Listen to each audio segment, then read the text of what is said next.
Welcome to Ramana's Eduzone YouTube channel. ఇంకా ఈ ఛానల్ని ఎవరైనా సబ్స్క్రైబ్ చేయకపోతే దయచేసి సబ్స్క్రైబ్ చేసుకోగలరు. సో మనం ఈ వీడియోలో ఏపీ హిస్టరీలో భాగంగా శాతవాహనులపై గతంలో అడిగినటువంటి కొన్ని ప్రశ్నల గురించి ఎగ్జామినేషన్ పాయింట్ ఆఫ్ వ్యూ చర్చించుకుందాం. అందులో భాగంగా ఇక్కడ మనము గమనించినట్లయితే ఇక్కడ శాతవాహనుల పరిపాలన కాలంలో చైత్యక బౌద్ధంలోని వివిధ శాఖలు ఉన్నాయండి. చాలా చాలా ఇంపార్టెంట్. చైత్యక బౌద్ధంలోనే వివిధ శాఖలు. ఒకటేంటి మనకు రాజగిరిక. దీన్ని ఏమంటామంటే గుంటుపల్లి. నెక్స్ట్ వచ్చేసరికి పూర్వశైలి వచ్చేసరికి మనకేంది అమరావతి ధాన్య కటకం. నెక్స్ట్ వచ్చేసరికి ఉత్తర శైలి అంటే జగ్గయ్యపేట. నెక్స్ట్ ఏంది అపర శైలి అంటే మనకు శ్రీపర్వతం. నెక్స్ట్ వచ్చేసరికి ఏంటిది సిద్ధార్థిక అంటే మనకు గుడివాడ. అంటే శాతవాహనుల కాలంలో రాజగిరిక, పూర్వశైలి, ఉత్తర శైలి, అపర శైలి, సిద్ధార్థిక ఇవన్నీ కూడా ఏంటంటే బౌద్ధ శాఖలండి. ఇక్కడ మనకు రాజగిరిక అంటే గుంటుపల్లి, పూర్వశైలి అంటే మనకు ధాన్య కటకం, ఉత్తర శైలి అంటే జగ్గయ్యపేట, అపర శైలి అంటే మనకు శ్రీపర్వతం, అదేవిధంగా సిద్ధార్థిక అంటే గుడివాడ అని ఎగ్జామినేషన్ పాయింట్ ఆఫ్ వ్యూలో చాలా చాలా గుర్తుపెట్టుకోవాలి. అందులో ఈ గుంటుపల్లి సరికి ఎక్కడ ఉంటుంది మనకు పశ్చిమ గోదావరి డిస్టిక్లో ఉంటుంది. అదేవిధంగా మనకు నెక్స్ట్ శ్రీపర్వతం అంటే ఏదో కాదండి నాగార్జున కొండ. ఇది మన గతంలో అడగడం జరిగింది. నెక్స్ట్ ఇక్కడ మనకు నెక్స్ట్ కానీ గమనించినట్లయితే యజ్ఞశ్రీ శాతకర్ణి. యజ్ఞశ్రీ శాతకర్ణి, అదేవిధంగా ఇతని సమకాలిక ఎవరు ఆచార్య నాగార్జునుడు. ఇద్దరు కూడా సమకాలికలను గుర్తుపెట్టుకోవాలి. ఆచార్య నాగార్జునుడు యజ్ఞశ్రీ శాతకర్ణి కోసం రచించినటువంటి లేఖ ఏంటి మనకు సుహృలేఖ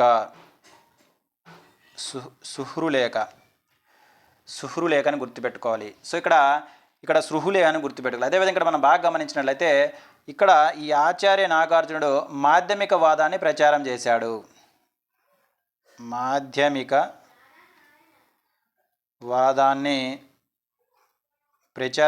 గుర్తుపెట్టుకోవాలి. నెక్స్ట్ క్వశ్చన్ కానీ గమనించినట్లయితే శాతవాహనుల కాలానికి సంబంధించి కొన్ని చిత్రకళలు ఉన్నాయి. అంటే మనకి ఇక్కడ బాగా గుర్తుపెట్టుకోవాల్సిన విషయం ఏంటంటే శాతవాహనులకు సంబంధించినటువంటి అజంతా గుహలలో ఏ గుహలు అంటే మనకు అజంతా గుహలు తీసుకున్నాం అనుకోండి, అజంతా గుహలు. ఈ అజంతా గుహలలో 9వ గుహ అదేవిధంగా 10వ గుహ ఎవరికి సంబంధించినవి అంటే శాతవాహనులకు సంబంధించినవి.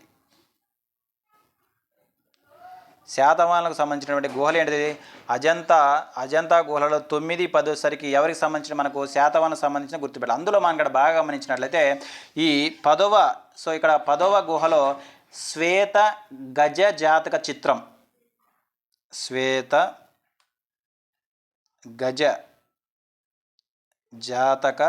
చిత్రం.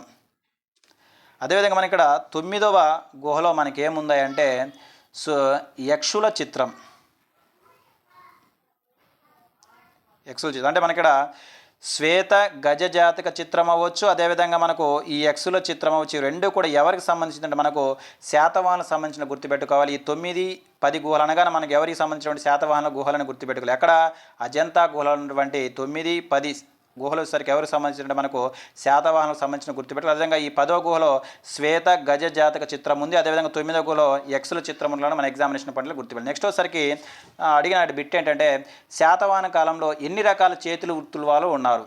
ఎన్ని రకాలని మనం చెప్పుకున్నాం? 18 రకాల చేతులు వృత్తుల వారు ఉన్నట్లుగా మనం ఎగ్జామినేషన్ పాయింట్ ఆఫ్ వ్యూలో గుర్తుపెట్టుకోవాలి.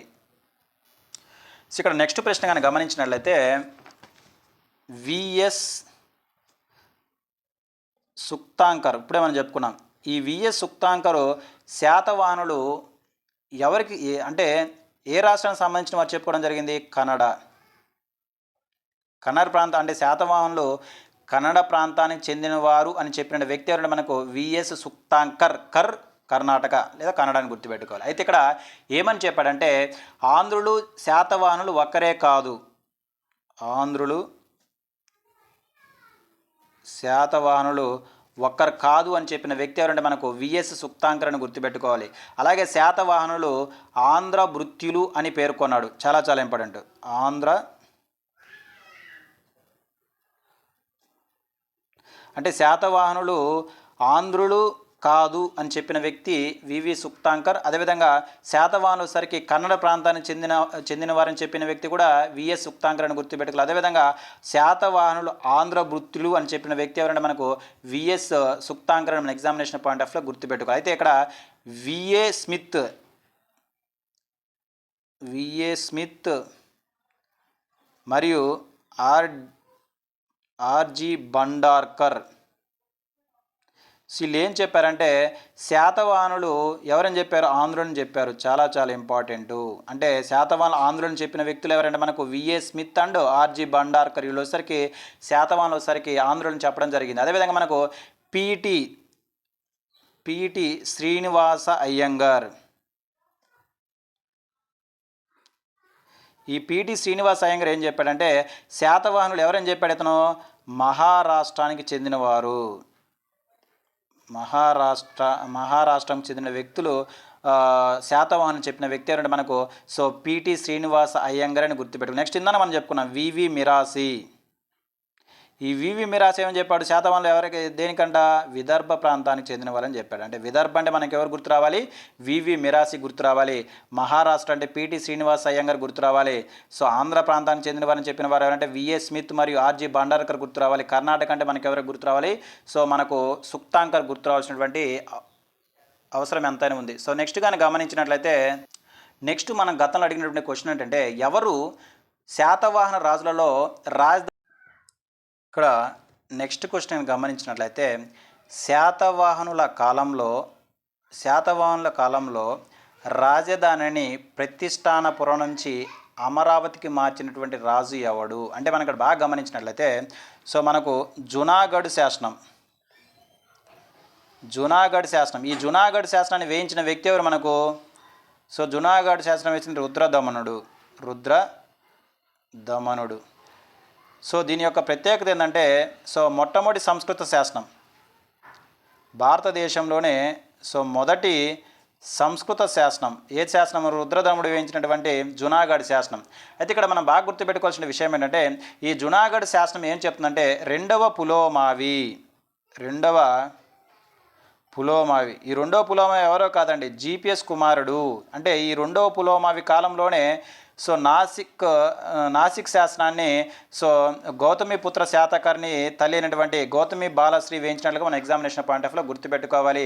అదేవిధంగా రెండవ పులోమావే మనకు ఏ శాసనం వేయించాడు, అమరావతి శాసనం వేయించాడు. అమరావతి శాసనం వేయించిన వ్యక్తి ఎవరంటే మనకు ఇక్కడ రెండవ పులోమావని గుర్తుపెట్టుకోవాలి. అయితే ఇక్కడ మనకు ఈ శకరాజు ఎవరు, మనకు రుద్రద్రముడి చేతిలో పరాజయం పాలై అంటే ఓడిపోయి, అంటే మనకు ఇక్కడ రెండవ పులోమావి శకరాజు అయినటువంటి రుద్రద్రాముడి చేతిలో ఓడిపోయి రాజధానిని ఎక్కడి నుంచి ఎక్కడికి మార్చాడు, రాజధానిని ప్రతిష్టానపురం